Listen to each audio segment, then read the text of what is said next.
Retrouvez-nous dans l'interview de l'unionisme chaque samedi à partir de 17h30 avec notre invité, Maître Pasteur Sirlakim Nano. Dans quelques instants, des paroles autour de l'unionisme.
Enyo, novio, mide akpena maugan, miapeto de la Yesu Christo. Eye, made kuku nebeleva no miadome. Egbe ami gavado, e moadibe miaho, nsonson, agbaso maître pasteur Sirlakim Nano. Ele miadome, miado wezone. Maître. Yawe zolo. Ako mi agbore. Mi fonywere. Akpe na poto. Yo. Nyabaru meto. Oh, mi fonywere lo. Akpe kaka. Le Yesu ta. Ni fo. Akpe kaka. Nyawe zonzeli kakelo. Yo, akpe kaka. Mi va dom son sombe gamea. Ma didio ama sokbe na maître. Ne nyakola no sinami gbea. Ne miase. Voima de kukuna mianovi nyobe. Mianomzon. Et mia so bik bakudo feu ne mia noté et no akpena milenya bengo mesesita maître ekbi ami gavado nya be plateau aje Yawe et nyakela no mia sinami nikudo toji nolo nyakela no mia sinami egbereko nya takbe ne mia mama o et ma bientôt poto Yesu bobo yento ne va kplo mi akpe nyi so mi no teƒe ya novinyo mi to asi tanya de yenenya oracle eye oracle mi kpe le bible me le hebrito ƒe agbale eta me 8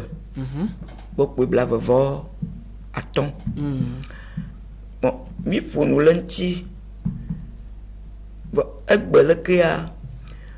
miatsɔ tanya ɖe le oracle me miatsɔ tanya ɖe le eme oracle me vɔvɔ anye sous-titre ɖe ne miayɔe be livre alo agbalẽ si leke kpo mi gblɔna livre le school be livre agbalẽ ye mia atsɔ gbea vɔa ye kpata ƒe gɔmesese le dza nɔ nusɔsrɔ̃ le dza nɔ le oracle me enye me oracle me su titre ɖeka leke ye me mianɔ gbea ma be afɔ ye mianɔ gbea ko wa ye nyama akpe kaka akpe kaka maître donc egbe be tanya nyi livre livre miakpe le nyaɖeɖe sia ƒe agbalẽ etabla ve kpokpe ame 8 kɔ yi ame 8 nyaɖeɖe sia etabla ve kpokpe ame 8 kɔ yi kpokpe ame 8 le français me miayɔe be Apocalypse chapitre 20 de verset 12 à 13. C'est ça. Apocalypse chapitre 20 verset 12 à 13. On est à nous, ma bioto, no vignagbo. Watia clean mi po. Ne mia se rati.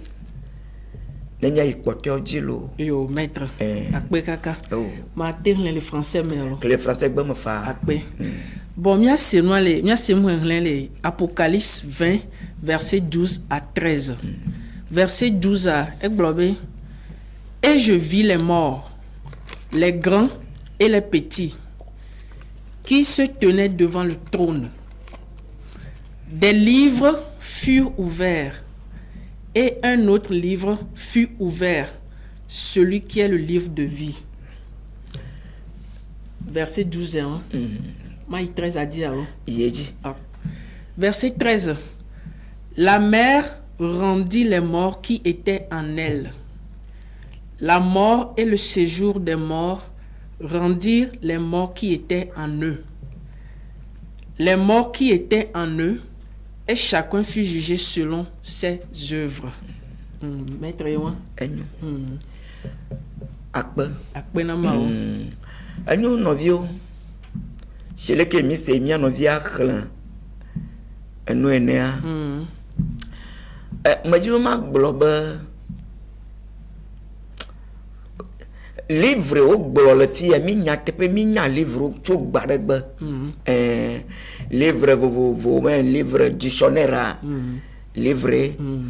encyclopédie livre enoka flamboyant livre liboboda enoka livre vert on va use en justice livre jaune livre vo gaka livre gblomi le ade na yo de comme ma globe livre de comme li alo agbale de comme li ko no ku do amade ve ku gu pa yo hu le do ama mali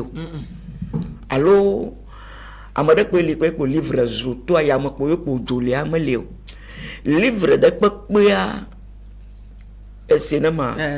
ayon la betoma gbem livre de pe o ngole chaque livre est écrit à partir d'inspiration humaine c'est o me le livre de allo que le gouma ya po gbere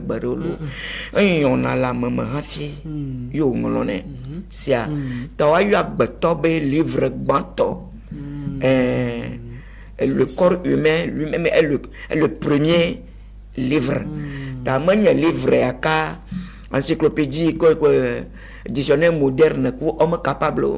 mo woni livre nous on y papier relié au ni ko cho nous ka gbanyon la gbeto ma gbema ou lexicaliser ou le ramo dit que yo ou reliaison mais c'est ta amené livre en to gbagbo c'est ça des documents l'état physique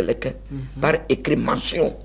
avant ou me gbana ya malo yo sia yo maître université me tin gban ya malo nan na nya puisse le dôme l'Allemagne to me gbana ya malo sia agbeto ya ntoni livre gbalo nous ntoni par inspiration zoa mi na ndabe pe esprit per esprit na lettre d'esprit bon ko la mamal le ke ban na gbale na ma connaît par sens la littérature psychique c'est yo huevos la que on a le rame et odi yo tona colle que sont traînés alors agrafé ou que yo be livraison par le bonyami yo no mabe un livre secondaire dans le cas livre second livre livre de kana amé de yato ta magbolo et ça les yesu pas jani ba kuyami gbolobe agbaton tani livre ban des documents sont d'arriver le nuit à malo donc ayema lettre ni mi khonale mami na be pe esprit gbogbo ka ya mo anoy la gbogbo na ne réquisition pour ngla balane et bo khona au nom du sens littéraire et be tone que son ngla de na siazo sia amazo poète ko poésie littéraire la littérature poétique c'est ça sia yo son ngla de na moyaji tabi mi na kla ta na mo la nyoa la lona ndela gbelo anyoa la cho amegbo sia ame la corrige be na va jole jure me fifi je na va ne totea menye wo ma ya la ti toete o sia ame la ya gbeto la ye do kume kan akpa nu eyan le me anu anyo a epotua atuma tso ya mo le po o me kudo la ti de po a ve ku toi le goût non ça n'existe pas c'est ça voilà tout on la beto ma gbama ani no kama mitraise o bolona baku no ka kalachikovo tout de lieu ne nous ka ma yone ma bono na lobo tout mon que la beto ma gbama ye guruna de ka beto ma gbama yo yon le lo e po bombe atomique tu a mama o yon le ne do me kwa tableau plaquette que dit beto na le o ko le funu ya ko de vo o we to no mo do da esia ta o ma ya matin jira ma do nu la mama am to nya na nu ne na ma ye do ki mo kwa force philosophique ak beto boto anya gama melio même blog beto se anya gomo ne na ma school kwa ya se ma ne gba school kwa ta ya se ma lo evo anya na bio evo ma sia livre ak beto to ni livre lo donc anu que no via que fifi le bible ma be amasia ma la to bondron je peux man kwa lo avec tout mo tro ne agboy ne mani be na ma moya akpo be ba amakuku Levi amakuku ma David to papa ma chichiu asida okoko ngolongolo ene lo ma livre ma nye livre ayo asia amodo ko kojo ku kaka gberebe ko si nka akosho ta ku gberebe wo ma livre ko to la yin gbadilo modo ke sukulu alo teacher o le sukulu video wo ku ade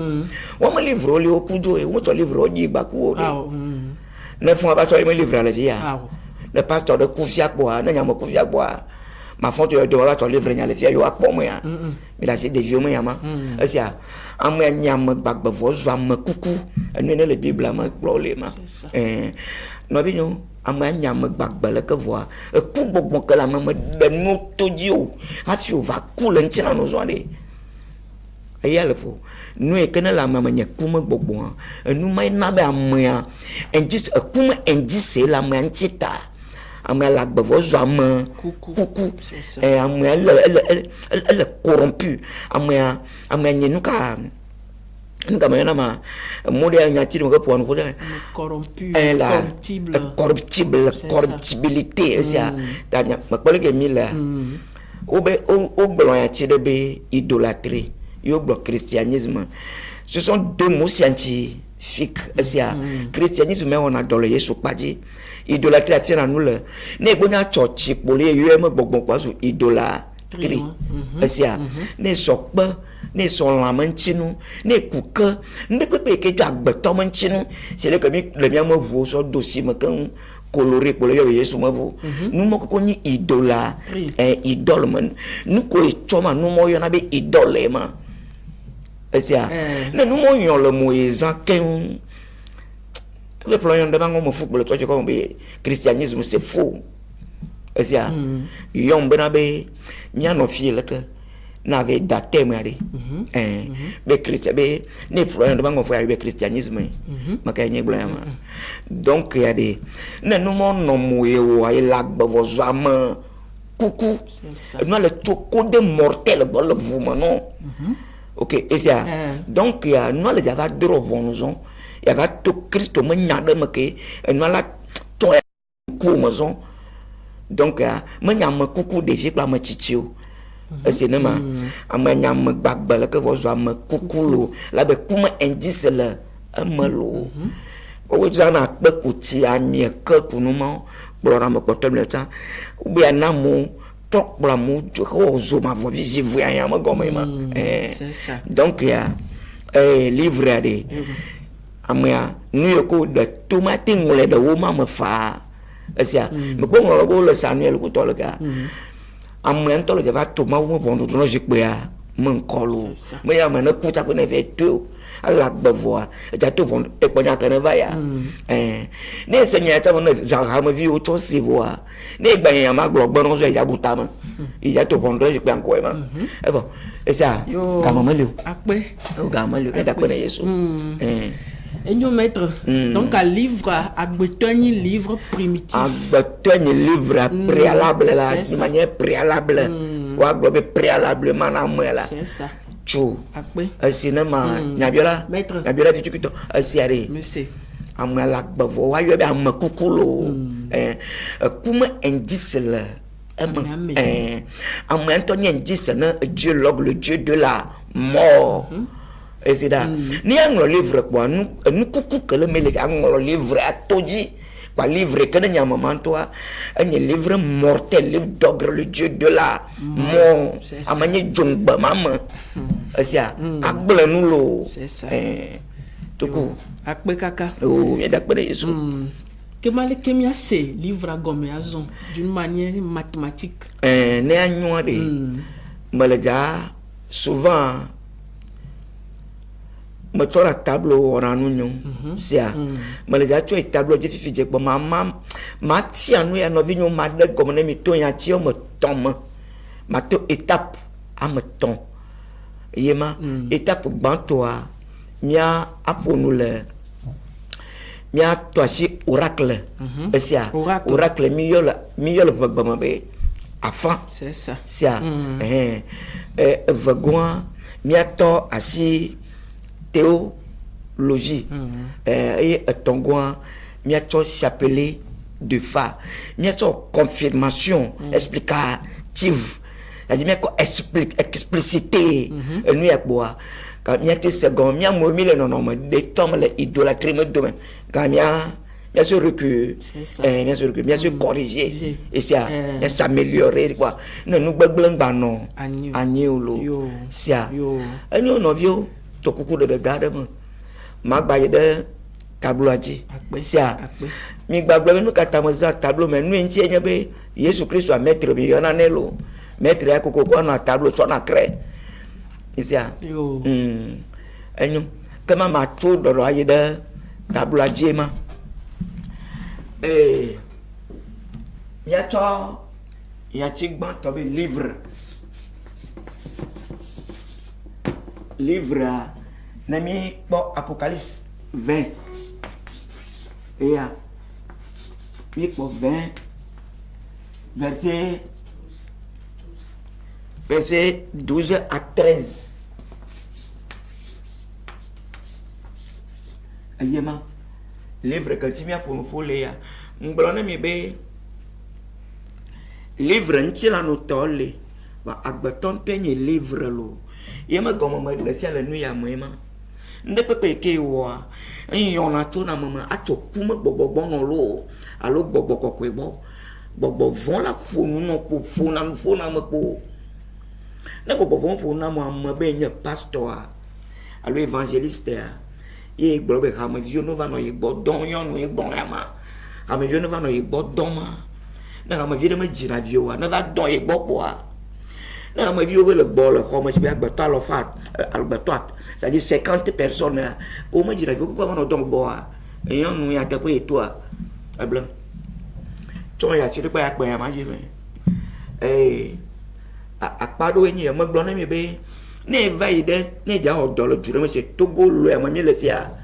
il y avait le terrain pour le site le gouvernement bon ne avait plus mis on a adhésion mais rempli procès verbal le procès verbal article qu'on a le ma ne article numéro 1 yebe yo dona gbara article numéro 2 yo china no dona article numéro 3 eno ka mi to na za article numéro 4 yo na délivrance ne ble article numéro 5 ya me bono maro ba jenu godi e mi fa na jenu godi aglo ko mo ti ya ma bi obe de soro ma jenu godi alo to soro to ya ka action je de me na ma de ma tion no nya ma si olo mi no ten makaba ne cho do fia wa me kele no pa wa yo be amakuku c'est à dire e nyam gbagbo e nyam kuku nuko e le ko e nyam de ka corruptible que bible a vraiment corruption mam c'est à dire o do be wa no e vel chonu bulo il est yesu mun ko tsɔnu bu ke sɔ le wɔwɔ ma tsɔ yesu me kɔ ɖe ŋkɔ tsɔnu ma donc eye ya ne mi kpɔ nu ya me kpɔ nu atɔ ya teƒe ne mi lo nu ya me gɔme me ɖe ne mi wo ŋgba dzi ne le fi bo ɖe kata bi ase gɔme to mɔ bu ŋu nu ayi kpo ma evɔ toko kema megblɔ be miatsɔ nyatsi enu ka oracle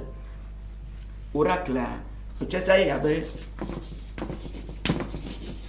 ye ya nyatsi oracle me ɖe nu ya gɔme va yi be ne mi tsɔ nyatsi oracle wo yɔ kpo le vegbe me be afã nu ɖe ke ne le ya xɔ nu le mawu mea nu ɖe kpekpe ke dzi kpo le mawu me be ya xɔ kpoa wo wɔnɛ to na oracle dzi nyatsi oracle me wo xɔnɛ to na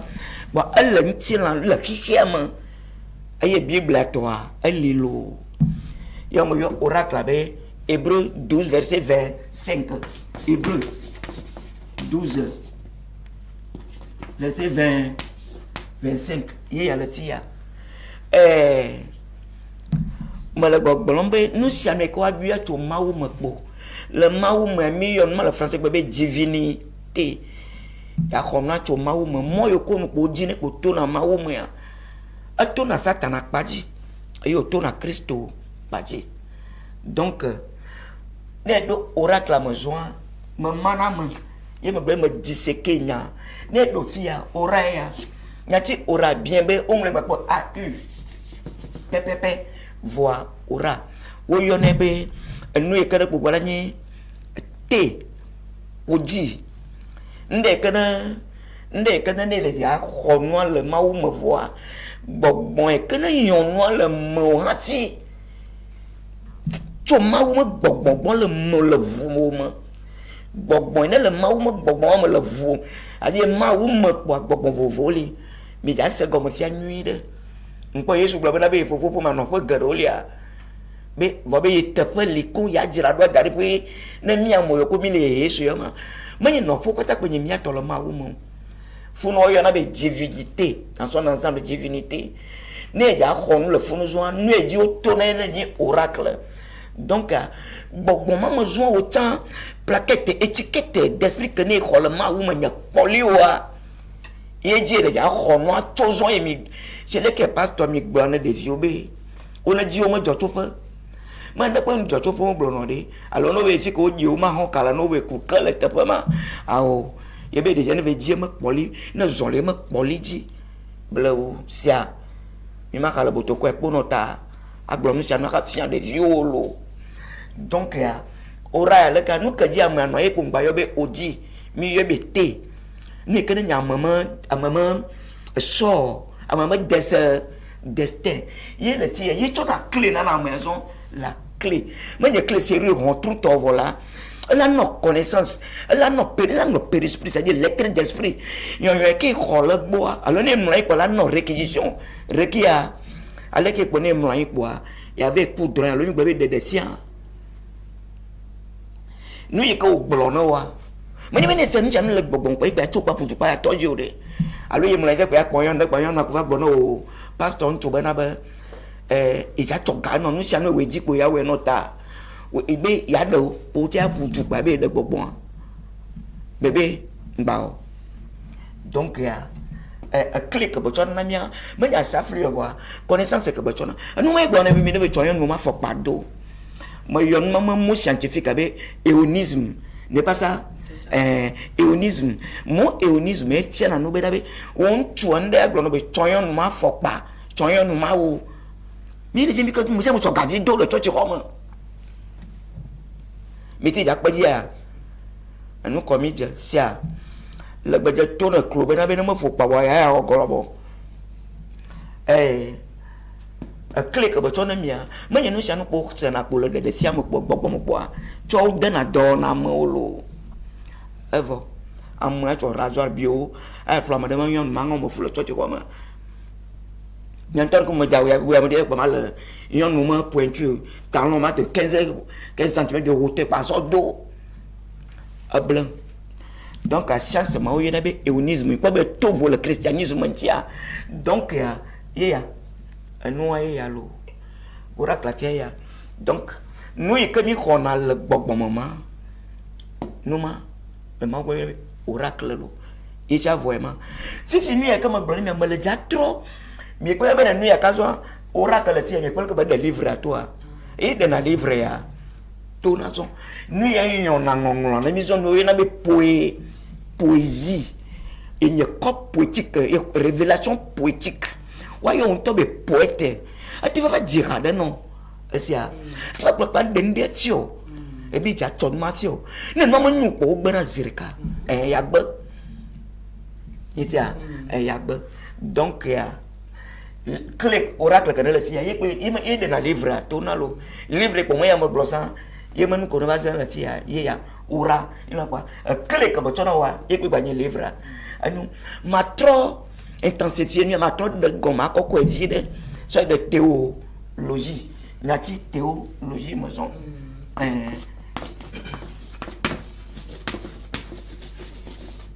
Le gamata théologie ya ma tourner ko bena be ne mi pofi ya déjà mi le quoi ora mi le quoi bazu théo le fille voix bon que le mien mais que pour le fille ya donc il y a ti théologie ya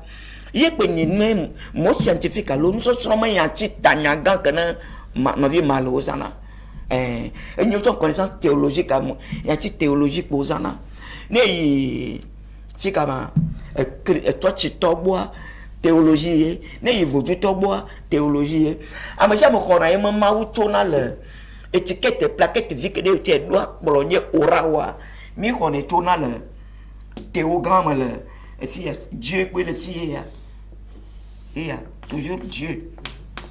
il y a le cœur et le fille à Dieu. Voilà, donc moi trop né le fille à trop né H d'accord et on et à H et à le cœur il y a Christ pas dit boko quoi pas dire il y a saint fille à le cœur mais il y a des jongba il y a cette puissance vidéo le dieu n'avait moi pas bobo mandre à odé mau mau so ni mau mo bobo ni vonya coup pas dit fille que boko no yo n'avait jongba lo na vie pasteur yo non ntuto mi ve bien bokono ma tro ho ba se nu ya mo gomo ma ne yi boko ko tro to no be be amene ya goma amato to yo amaya be kulo be yo jutane nu ya ka sete ya ma me coûte pas si yo be ogre le dieu de la mort nu ne be géant vorace be yen to ye wa mo ya gbo ya du amaya mo de ka ma bi yo nu ya ka gboro na ma et ça pas clamer de le sommet du témé de le fia à bouda papa blanc le fia le cœur et mi on de que babara bobé non madre no kuchi ko pa madre va e choche ko mo ya et atabe elle va mo bana be nenye hu no che ya moderniser hu no wa ya va we le choche ko mo vo anu mo ko le ja totelo anya mo blo nya totelo aja atote hello evo do mo blo be nu kanchi anya ma tianu ya do e ko nya bana be na mo de ma liu po kama ya chora jwa na ngo mo fa ma na mo de ko mo fa fu na metal touch ko mo ta agbeto la crâne humaine anta de ko no fo ni a no da se na ma fo sia no bo ye je no ye ji fo nde ya to mo nya anu ya to ta na gba le mi am ke le ya to nu ya nto le ya to nu alo mi po gbo bana be le ja afu le ja de ma mo ko va nu ya ke ja da mo ko ne le so que ya da sia mo parce que gamo do ne ye ne fait de temps yin to mo gamele do mo ya na pa ko ko na gamo to duru de tawo bo no ko bo ye gba ye dura pa ko ta ta lo mo fie bo ya nya bo to ne te lo sia no ma nyu kwa ma nyu lo donc ya ne po fie pa ma wo ga ya tewo ya ye po mi gba yo na be le français bo be Dieu po mi gba yo na français bo teo ne c'est dans le grec mania grec bagné théo ko le grec bo ne do suivre quoi amaga ke ni na totalité ténye totalité c'est-à-dire ma woni on son kata to bana do mo ya yimo se ko na me dit se vele si achenya bien et on ya marque et on mi je ne be marque et on si y a que cette puissance d'ogre le dieu de la mort anu ya doit ko le toi tu comme ya faut ten clairement ya to ten mo faut dire mo faut dire mi donc anu me na ben me le burlesque ya mo gomo ma donc anu ya vo du to we zanelo vodou moza no o yana be jongba o be akule yo ton avant ça ben ba wo e ba lo na ko le church ko ma mi mata zon ke o momolio no way asia no way New York ko to na so on a dans le logis mais le terme logistique terrain société si ya kanina entre entreprise il y a une logique science ya ne ve tu ne to s de noa logique s entreprise logique fi de ke ou benanona nous e kana gbogbo ton le fi ya zel saison enyayema donc ya nous ya le ke ya o mo zane le church ko molo idola trino na fi satanisme ya ko démonologie wa we no na marque et on marque sainte ya wa me vonye na indice na terre donc ne tua ne ya ke quoi et ni indice que ne ne le non ye saint amenya na akuto agbaglalo mauvais alo et bien donc yenyama ma gbajo le funu esia ma troko kofi azon le di ne ni bo me se mo pe ma troko ko ma ko le ko me le ja tofi a kazo ma bi to le vodou façon esia ma bi to le vodou façon na vi nyon ma tro tofi ezon vo le fi a nuit de me le ja ko bi to le vodou maison azon me de to le vodou ma me ko to le koko compréhension connaissance le dit le soussoubé nemi sa menyore kwa mi da se lenti ko nyama una amo azo mi laisse vérité avant sia obene yesu lava manye yesu manyolo osia ma unto ma va faire bien be kwele hôtel dawa sia hôtel saraka mo khore le funu yele bi dawa mi ma teve ko ma le funu sia ma vous l'avez comme mi to chankara dore le mi to chompane ma waga kwa mofi a profi ne le ke wana gloire mi bi be nu kadu babalo mi ji cuisinier de adano ne alo ai alors ma vous ya ma fi je be mi akplo de da le gbo me mi la siamo nya ma so no anya de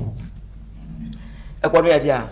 mais les gars de toi dans le ciel le vaudou pas dit le sous benabe me to intensifier compréhension ya c'est alors benabe no vinyo emi po mo boa anu me nyu amama wo no lo c'est mais quoi le colo no no ja trova fi ya va drop on wa OK mi akpo no ya le ka ya kanya bo 1 2 3 4 5 6 elle c'est venalo 7 et 1 yema donc à moi me tona pas de agnon no vieux kaya me ta le fia ne to nu ya me le fia a che ya le 1 a moi le 7 bois no tona 7 so pe no tona 1 a pe na mo yo 7 so pe na mo ya bi kwela bon elle a 8 thèmes 8 thèmes le pédagogie b le connaissance pédagogique plaquette pédagogique ça dit be nous ka dit scolaire le sukulu no nyomo ya mi ya na nu ya be ok tout la base doctrinale base de tout est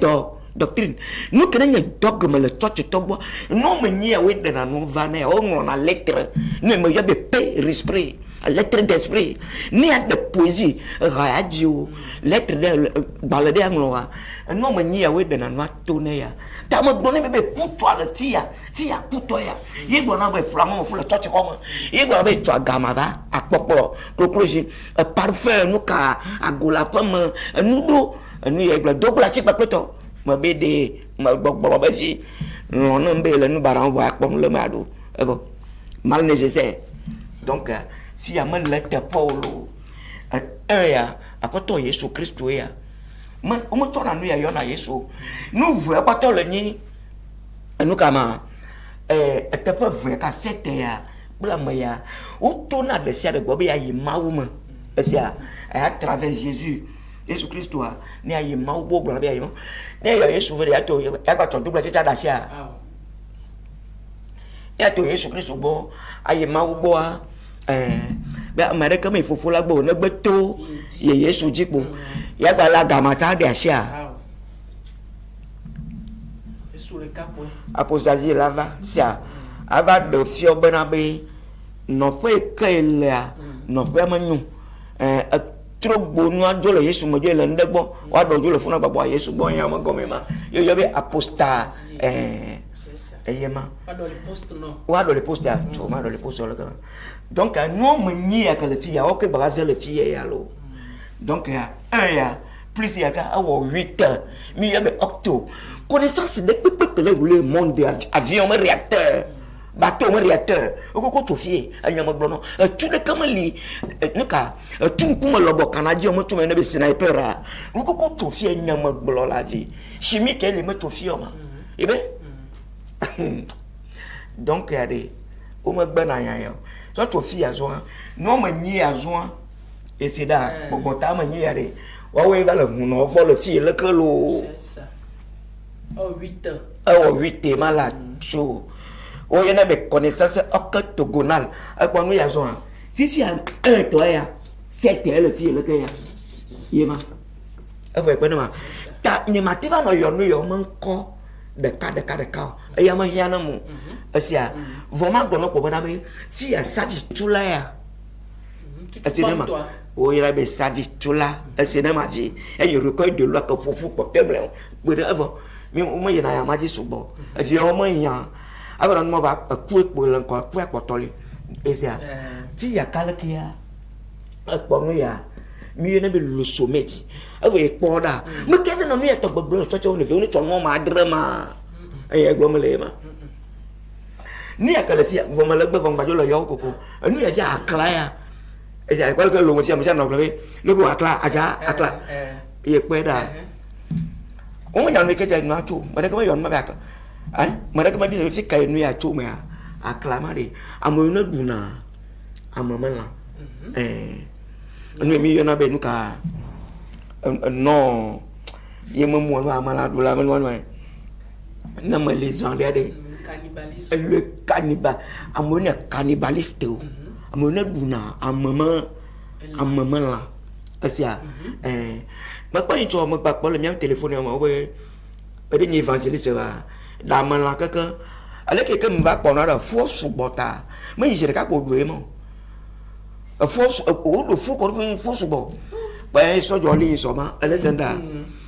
man yi be no ponya chodu na da ni akare yen yon na e po marque ya vie marque ya nous trenu ya yen yon no la mene que ka pour va gbe be yesu nto la si ama évangéliste la si ama gama malio esia miadasi noalo menemiu miadasi le numanti apa parce que mon naissance mi atobe yesu le no agbloma meni yesu yo ma pa mo ado ma fa paro be e to ni yesu nto egble na mo yesu egble ya mo asia ne egble na be yesu hu no vo ma nyawo a aso am kolo me commettre asia mi no pa pota va ti lo ma le fia ne mi ama modo ko o nu gbegbele moto gbe a o fu no le voto pa pla o to na ba ko fu no jo ma dre le ni e ko ma reclame no le to fi le ka ma reclame no anu e ka da ki ka mo to mo lo mo bi di ala po lo church ko ma mi a to tenwa anya mo gle mi a to tenwa lo ne mi mo to tenwa mi ana ti alo no to wa mi a to fi ari livre ja to won ron a ja to trou na ma trou ne aha yema donc pon ko bon le nu ya kana to do di le mu pa mala ko do ya no wa yo be cannibaliste ye na mo scientifique ko yo be cannibalisme nu ya le ke ye nelo anyo no vio yema mo gba na mi to na be nu ya mo na mi pon ge ba kero jolo nu ya pu na mi ko to do mi da hu no gbo na mi ve kanu zo nu ya ye mo ji na no na ya oko ni na plaquette étiquette ko no étiquette satanique ko donc oko jine mo la mama vu mo kwa ye ma una ko ya pastor bla na mo na be una cho amane cho iman ka na ko ma ji me cho enu ya u bla bo no ve jiva ka ya da vu ko me anyo me jema no bla no ma o esia donc mo ko ke kala ma sia lo cho ko mi nye ko ma nya Kristo ma ma de kanyi mi nous dromo nous m'a expliqué bible abede na ma gbleche le ke ma anya na ma de ma gble septiamo et c'est si il y a des vidéos de school kaka vedo université et c'est va quoi il est pour vers la nuit à tomber dans church et c'est là il y a tué et pas que school il vena il y a mes school encore tombe walo le coup fou na mi ka moi asoswa nuka taka o ene balle tempo de notre tete et pas que vena et vide et on t'a des que le school quoi vignon toi asi me plan accorder à blé l'intérieur et school kaka be do funu vo ba le church à tomber ma automatiquement même no do do chofu quoi no bobo no chofu anu ya vu mo yo no na lo dem kana ye bla vono ye choye sumo vubo choye sumo vona be kopla yesu kamavu amen to na mo vu gbangbo asia no vi ka tene no ma ko no nyambo nko no ma pastor alo ma blon ma to na mo vu kangbo tabe kurachi denele ma anya na yemmi yesia kane vide ma dre to na voa vide goutte de ponyo na vide ma dre ba azu kono cérémonie bani nto ho mami na nyama ja won mana kana madama viare ma onda kara nyanto a ami odumie mani be dumie re e dumme ko e du mani be ma la violo hein ya ma ko elema ibele kama donc ya yebe cho o cho na kato mo fu kwia ma dran o cho na hodo ma da kwia ma dran alors faut toi ma kwia ma dran a fo vito mito mo fu kwia ma dran a ngom mo fu agora quand tu as un fou non allait tu as fait que et dit ça que un fou quand on a déjà jade et tu nous ma yo so on a nous ma we so na yesu bo ai gba gba yesu ma bu anya bia poto se be de ye ma vu e e nu e gol be de bo si ka kon le ma vu lo yo bion be de du me ko be cho de du ma to te ka ye ma vu ti ne lo ma fi ka ye ma vu ti le bara la chema il est seulement à quoi nous y a tia o ya na tia le no bo be gbetua la be tia dia jera to gbona ya te to gbona mo fi agbetua le fi ni na ku pa ye jongbe ya mo li jongba me ya lo be kule o lo nu ya so amandrea so e ko to se ko donc e gbe wa nye be na be ma nye mo ko mi ya na be ardan le mo le ni mama ardan yema ardent me gon une impétuosité véhémence la promptitude ndé que maintenant na tam avec gamin les choses et ça on dit ne tourne pas dans nous tovo mon ardent yene be buisson ardent bible mo le ma gbogbo ma dra y ma remen quoi ya ani no vio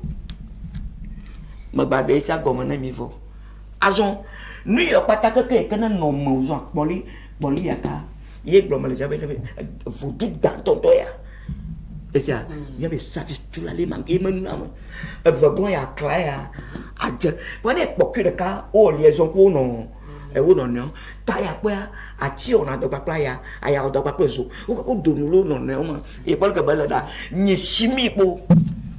fi que nous bon fi que na nous mi bien be al chimique magique et pour nous ya et pour nous mais christianisme avoir connaissance propre de que mathématiques na te va convaincre le nuit mabora nous ya idolâtrie nous satanisme lo c'est nous alchimique pas de toi ya nous voudou nous tomo pata voudou pas que a dogisi na na ye pa gitbo nka ko pupo ko fi pata o le nuit amelo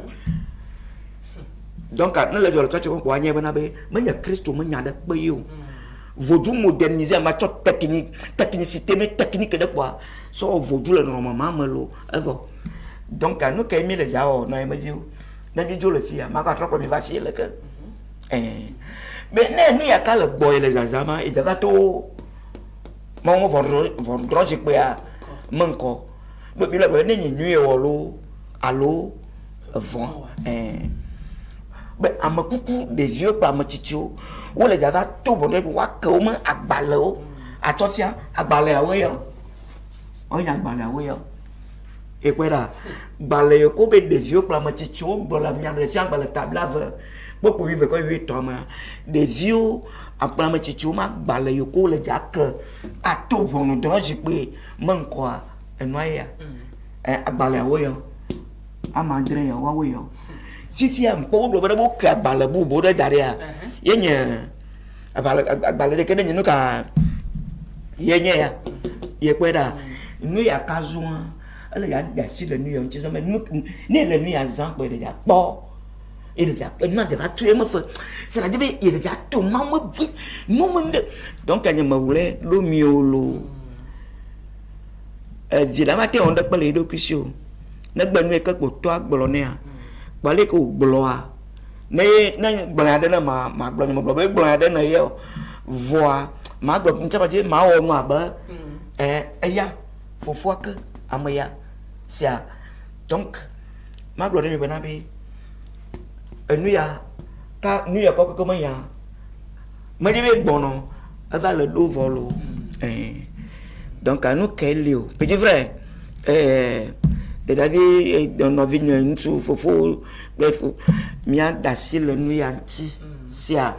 mais d'asil le nuit anti nuit anti moi yo mi sala hôtel sara kawaima yemi baba be de nous kenyi conférence dans toi ya le blomé moi yo journaliste pour proprement ma ton nuit affaire me toi c'est pas toi de bon nous va pas et te peut aller quand il me va dans pour me pas à moment de que le quoi ne me ting pour me de comme trône de quoi c'est ça comme à travers dossier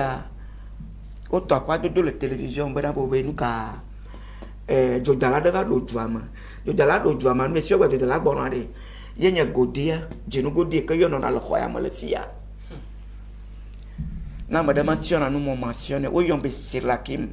nanu sia du nanoïsme c'est avone ko sira pa nyabe empereur de le funa nyama no yama olo para je gouvernement be yama gouvernement le fifi dia nous y a motivé expliquer nous ya sia o le domaine politiquement et ça politique nationale que beton tina nous là que pa mo plan pas dire le bon attaque le wunti et ça ni mani lo wa qui comme que la rozo va faire c'est là non anilo nous y a mal à tepo donc on dit nous y a mal à tepo lo ça nous ya bien là maître asene no vinyo ben ba da fuvine no we gbia e me da fune me va na no fu donner mi le radio le fia va na no fu donner mi de koye nya kwena sia nya kwena we egbe ngba va donu fu vire me ma una yira mi lo na me vio ma una yira mi kaka da ko ma bi ba lo nya de lia be ya ne ma nya ye wa après kaka de ponti be ma job jabia vitukure maître mi globo be fio keke ma livre ni bon il y a quelqu'un mi soubon la ni bandi mi soubon donc à me sia me ni livre les moi m'entraîner au mais jabia ni me ni me sia me ni livre là non et pas me pour me dire que la ni bandi a yo ni be dan ye blenya mama asia manya da kala gbama zova ive bleu no nye fon lo wo ma gbama nya ma wo ma gbo ma wo ma unsa asia ai kana ma kpo gam ma kpo luna ndema wo kana fon lo ko ngoleta no sans barade ko ve chondo wo jagola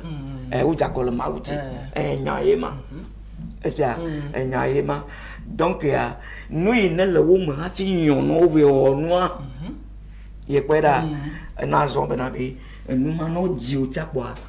o tia ko marque de millionnaire de chef de marque et on marque et on telle marque et on cette marque et on telle marque et on